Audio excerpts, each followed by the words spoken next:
Hi, welcome to Matt's Garage. I know many of you know I ended season 5 and I'm putting the Scout into deep storage, but I'm still doing some work before I put it into the storage. The more I can get done before winter, the less I have to do when I finish the house and start the Scout back up in Matt's new garage.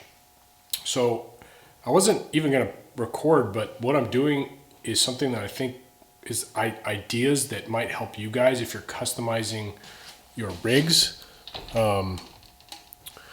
These are things that you don't see on the internet, you don't hear people talking about. It's just from the mind of Matt. So I'm gonna show you what I'm working on.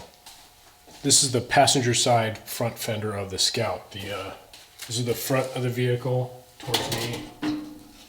The heater box hangs like that, goes into the firewall. It's the nice thing about the Scouts actually is the heater box is not in the driver's compartment. The plus of that is if you get like the core leaks, if the heater core leaks, it doesn't get inside the truck nasty with glycol. The downside is it takes up a lot of space. Now with the Scout, they have like the jack here and the batteries on the other side, which is annoying because even on the Scout, the starter motor's on the passenger side, so it's a long run of wire. So I wanted the battery to be on this side, and it used to be over here and with a plate, but after the whole fire fiasco at Tom's Bronco Parts run, I decided to come up with a better mounting strategy. So the tip is, so the Scout has all these tabs and these clips that slide in behind the fender areas here, and these things are, you know, they're weak and they rust out because they're thin. Fans of the channel may know I call these devil clips on the Bronco as well. So I prefer these weld nuts. They're much sturdier, there's more thread, and just you know, you can actually run a tap through them. So you know, I prefer these. The trick is how do you make that work? So what I do is, if there's a hole here, I'll locate it and I'll kind of put markings so I know how to get into the flanges here. And then I'll just drill out on either side of the hole. I'll take a bolt. Most of these are 5/16, so coarse thread. So I'll just take a bolt, I'll fish it through, I'll get the bolt in there, and then I'll pull it tight, and then weld those two side holes, grind them down, and then you get what you see here, which is an integrated weld nut instead of that tab. This is the battery mount, which is pretty tricky. It's got multiple holes, so I just picked 4, and now that's solidly against the inner fender. And then what's left is this is a charcoal canister. Captures fumes from the vent in the gas tank and stores them, and then when you turn your car on and then it goes to the metered circuit on your carb or on your throttle body, this basically sucks that, so that from the tank it goes in there, and then it looks like it's the same line, but it's not. So from the tank goes in there, and then this separate circuit kind of at the bottom will suck the vapors into your carb and burn them off. It is an emissions thing, and a lot of guys just throw these out, but unlike a lot of emissions things, this one doesn't actually affect performance at all. Like it's not a performance sucking item. So there's really no reason to get rid of these, and they keep the garage from smelling up with fumes. But as I said, a lot of people throw these away and the mounts are long gone, and it's an awkward thing to mount. There are rectangular ones, but this one's round, so it's awkward to mount. Let me get you the part number. In case you just want a generic one that's not too complex and doesn't require electronic solenoids, this is AC Delco 215-153. Just, you know, it's 25 bucks on Amazon or something, I don't know, it's cheap. But how to mount it, right? So I'm making a bracket for it, and I think the best way to mount it is basically with a split tube. You slide it in there, and then I'm going to weld a tab on here with a screw, like another weld nut and a bolt, so that I can just tighten it on this, and then it'll hold it right in place. I'll I'm gonna go through the back side here with a couple holes, do some weld nuts there, and that'll hold it right there nice and secure, won't flop around when I'm off-road. Those are my fab tricks. Now, I didn't roll that myself. Let me show you what that is actually. I went online and I bought this massive 5-inch exhaust pipe. I don't know what vehicle would ever need this, okay?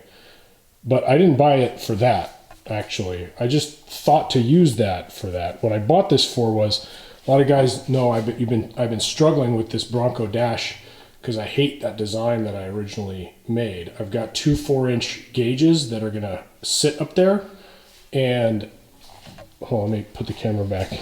And like every design I came up with for mounting the gauges, and that one also just doesn't look right. It looks weird. So I thought if I can make a pod for the gauges, actually, because those Speed Hut gauges, they don't sell pods for them. Business idea, please let me know. I'll order them. But so I thought if it's 4-inch gauge, I'll get this 5-inch exhaust, and I'll make my own pods. And they only come in this length, so I just bought the length, thinking I'd come up with other ways to use that tube, and that's a way right there.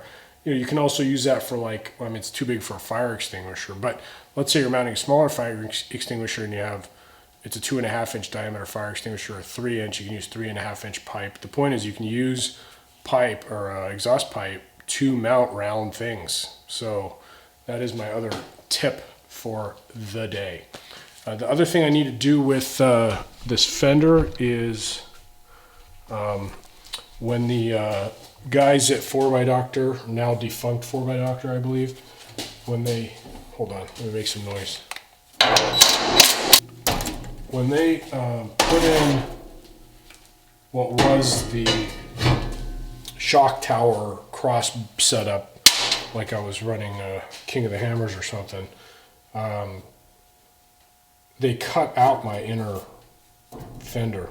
So now my shock still goes here. It's a better shock setup. I do have more travel, but it's a little more moderate. But the problem is it still goes here. So I can't just make a perfect patch for it. I need to actually break it and have it go in a little bit to make room for my shock. So once I finish this mount, then I'll turn my attention to that, and that's pretty much it for this inner fender. I was able to finish up today, so I got the heater, battery box, canister mount, made the tabs. Obviously I need to grind those welds down, but it works, and it all even clears the hood latch. I remembered that right after I finished that, and I was like, oh no, I forgot, but it clears, so better to be lucky than good. For the other fender, this side, since I don't have the battery there anymore, I'm gonna do two things. One is, whoa, dude, that's a bee. For radiator and washer fluid, I bought this from Tom's Bronco Parts. It's a dual reservoir plastic thingy. It basically has washer fluid on one side and radiator fluid coolant on the other. So let me just open the door, let this bee get out here. Find its home. Don't you know where your home is? So this is going to go where the Scout's stock battery went. And then because I went with the Hydro Boost, I do have some room here. So I think I'm going to mount a ammo can to like hold maybe jumper cables or WD-40 or whatever here under the hood where it's not, doesn't have to go in the passenger compartment. Again, trying to use space efficiently under the hood. It's still going to be pretty clean under there, especially like compared to stock. As far as the house build goes, wow, like I didn't expect so much like, hey, we want to see the house built. I was thinking about doing that. I know a lot of you, some of you guys, you know, and some of you guys have reached out really honestly and said, you know, I'm not really interested since you stopped doing the Bronco or whatever. I know the Scout videos aren't as high quality as the Bronco ones were. I just don't have as much time. I mean, that was part of what drove the sale, was I saw how much time I needed on the Bronco. And I just, with my new job, like I was never going to get finished with it. And then the Scout was sitting out there rotting. Anyway, so I have less time. I'm hoping that once I get the house done, things will chill out. I'll have a little more flexibility. I'll have a nicer garage where I don't always have to clean up to like make room for Mrs. Matt's garage. So I'll just have more flexibility to go in and pop in and out and videotape. Hope that made sense. So I heard you about wanting to see the house build. Some of you guys are asking why. Let me take you inside and kind of show you some of the reasoning. You don't want to pet one, Gavin. If we come inside, you can see the ceilings are super low. They're like 7'7", and it's got this texture. You see that texture? It's everywhere. And the kids really, everything's always a mess, right? This is like the schoolroom. There's Gavin. She like just curls up over the heater. And, you know, this is a breakfast nook, dining room, and then the kitchen is like, it's like not wide. What's so funny? It's not wide enough to actually like, for that island. So like, if you're getting the fridge, you open the fridge door, or like if you're doing nobody can walk through. But what's great about the property is the view, right? So we have an acre out here, and that's the view. Deck's old. I mean, look, we got bow and arrows by the windows, and it's just a mess. Don't get me wrong, it's a totally habitable house, but given the texture, so it's like basically I have to skim coat or replace all the drywall. The windows are getting old and don't even work properly, half of them. New appliances, new kitchen, new roof. At that point, you gotta look at the area, and we live in a pretty nice area, so it doesn't make sense to dump hundreds of thousands of dollars into a house and then have something with low ceilings. It's not good for resale. We just look at it as an investment, you know, a nest egg type thing. So that's why we're tearing it down. We tried to reconfigure the exterior walls. We went through multiple iterations with 2 different architects trying to make this house work.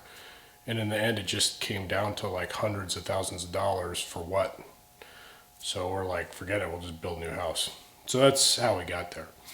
So yeah, I'm gonna try to do a channel basically, or convert this channel into a house channel for the time I'm building it. And then, yeah, I hope it's interesting. You know, like there's great channels out there like Essential Craftsman where he shows you every detail of the actual work. I'm probably gonna take it from more of a project management point of view, which is like the steps required to actually build a house from a contractual point of view. Right now I'm bidding out the tree work to try to get all the big trees taken down that are kind of going to be in the way of the new footprint. I'm going to pull the house back a little bit off that backyard to maximize the view. So I'm going to keep working on the Scout before it goes into deep storage, and I'll post little tidbits here and there, but it won't be like season and it won't be themed. It's just going to be, you know, random stuff. You know, I've been thinking about this fender for like a year, and it's done. It's amazing.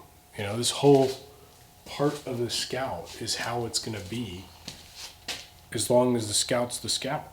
So I'm just so glad to have that checked off the list. It's not even on the list, but I'm just glad to have it done. So battery, AC, not AC, battery, heater, canister, done. See you next time on Matt's Garage.